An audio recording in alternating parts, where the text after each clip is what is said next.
First, I wanted to make a piece about a post-Soviet world. That quickly was killed, luckily, thankfully. And what I really wanted to investigate with is the idea of authoritarianism and how power can corrupt and what happens when you try to accumulate power. Sort of a currency, and it's not a currency of money, but a currency of power, so to speak.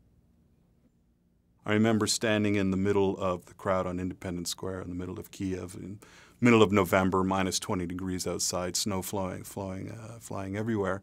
And I met a guy on the square. He said, if you really want to know what's happening, you need to go out east. You need to go to the east of the country. So I did. And during my time there, I did realize that it's just a fertile ground for sowing of authoritarianism. The interrogations really didn't come until maybe it was about 5 years after I'd first started going there. The whole process was challenging because, yeah, I mean, I am human. Everybody just seemed to be at their most vulnerable. It wasn't until one day my friend, the fixer, said to me, he said, you know, they're cops, and they're good cops. They're actually doing their job well. Because I was kind of, mortified at some of the methods and such that they undertook. And he said, but that's what they do, and this is what they're taught. And it's not your job to be the judge or the jury and to tell them how to do their job. That was a big turning point with the work for me.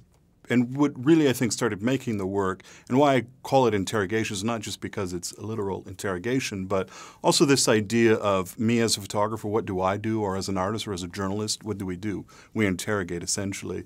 But also you as a viewer, as a consumer of images, the way that you interact with image, it's the same idea. It's almost like going to a church confession. It's up to you, then, to interrogate your own role with that picture, with that photograph. What are you thinking about it? So you're not just me, the photographer, you're you, the policeman, and you're also you, who is just you. It's not about photography. I just so happen to use a camera to freeze a moment. And when you freeze a moment, that's it. I've got that one paper-thin line that I really need to look for. I think it was Don McCullin. I always like this quote. He said, it's not about the composition of composition, but the composition of empathy.